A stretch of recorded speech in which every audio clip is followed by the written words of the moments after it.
بسم اللہ الرحمن الرحیم۔ السلام علیکم۔ ایک عورت کسی بادشاہ کے محل میں کام کرتی تھی۔ ایک دفعہ ایسا ہوا کہ وہ بیمار ہو گئی اور محل میں کام کرنے نہ جا سکی۔ اس عورت کا ایک جوان بیٹا تھا۔ اس نے اپنے بیٹے سے کہا کہ بیٹا میں تو بیمار ہوں، اس لیے کچھ دنوں کے لیے تم جاؤ اور میرے حصے کا محل میں جا کے کام کرو۔ ماں کی بات مان کر بیٹا محل چلا گیا۔ اتفاق سے جب وہ لڑکا وہاں صفائی کر رہا تھا تو اچانک ادھر سے بادشاہ کی بیٹی کا گزر ہوا۔ اس نوجوان کی نظر جب حسین و جمیل شہزادی پر پڑی تو اس کا دل بے اختیار تڑپ اٹھا اور وہ شہزادی کے عشق میں مبتلا ہو گیا۔ شام کو گھر واپس آیا مگر دل کو قرار نہ ملا۔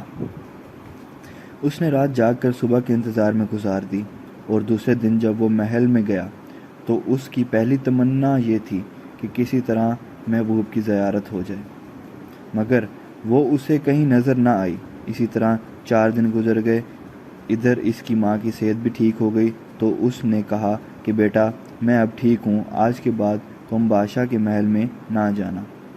عشق کی جو چوٹ اسے لگی تھی اسے ایک پل بھی قرار نہ آنے دیتی۔ رفتہ رفتہ اس نے کھانا پینا بھی چھوڑ دیا اور اتنا بیمار ہوا کہ چارپائی پر آ گیا۔ ماں نے جب بیٹے سے پوچھا کہ تجھے ایسا کیا ہوا ہے جس سے تیری حالت اتنی زیادہ خراب ہو گئی ہے، تو اس جوان نے ہمت کر کے ماں کو سارا قصہ سنا دیا۔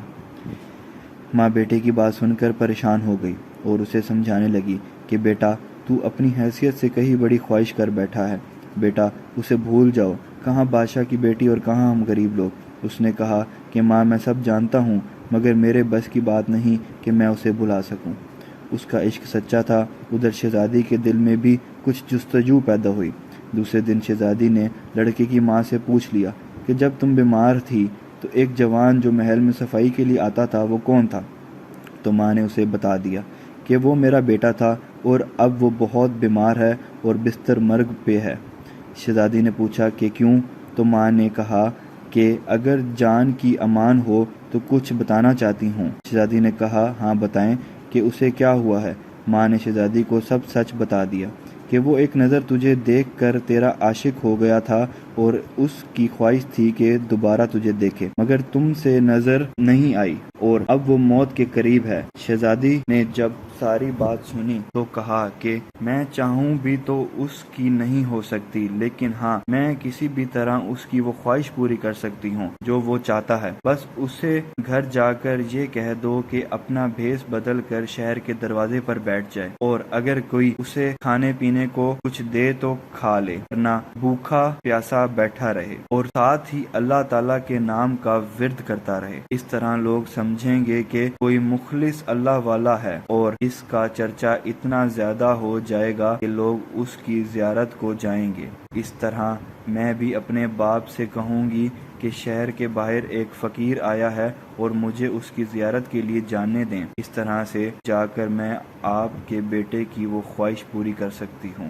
شاید اسے قرار مل جائے اور وہ ٹھیک ہو جائے۔ لڑکے کی ماں نے ایسا ہی کیا اور اس کا بیٹا فقیروں کا بھیس بدل کر شہر کے باہر جا کر بیٹھ گیا اور چند ہی دنوں میں اس کا چرچا سارے شہر میں ہو گیا اور لوگ اس کی زیارت کو آنے لگے۔ جب خبر محل تک پہنچی تو شہزادی نے بھی اپنے باپ سے عرض کی کہ مجھے بھی اس فقیر کی زیارت کرنے کی اجازت دیں۔ بادشاہ نے یہ سن کر خوشی خوشی اجازت دے دی۔ ادھر اس عاشق کے دل میں یہ خیال گزرا کہ میں نے تو اللہ والوں کا جھوٹا بیس بنایا ہے اور اتنی عزت اور اتنی زیادہ نعمتیں مل رہی ہیں، لوگ ادب سے میرے سامنے کھڑے ہیں، تو جو لوگ سچ میں اللہ کے فقیر ہو جاتے ہیں ان کو کیا مقام ملتا ہوگا۔ یہ سوچ سوچ کر صبح تک اس کی دنیا بدل چکی تھی اور وہ اللہ والا ہو چکا تھا۔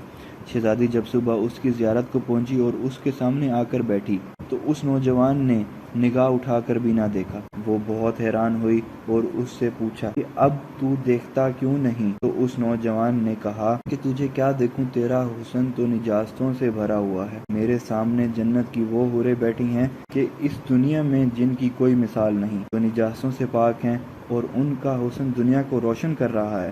جب شہزادی نے یہ باتیں سنی تو آگے بڑھ کر اس کے منہ پر تماچا دے مارا اور کہنے لگی کہ میری وجہ سے تو یہاں تک پہنچا ہے، جو تجھے نظر آ رہا ہے اب مجھے بھی دکھا۔ اس نوجوان نے کہا کہ اگر تجھے بھی ایسی زندگی چاہیے تو دنیا چھوڑ کر میرے ساتھ بیٹھ جا۔ اس شہزادی نے بھی دنیا ترک کر دی وہ نوجوان عارف بن گیا اور عشق حقیقی کی حقدار بس ذات خدا ہے۔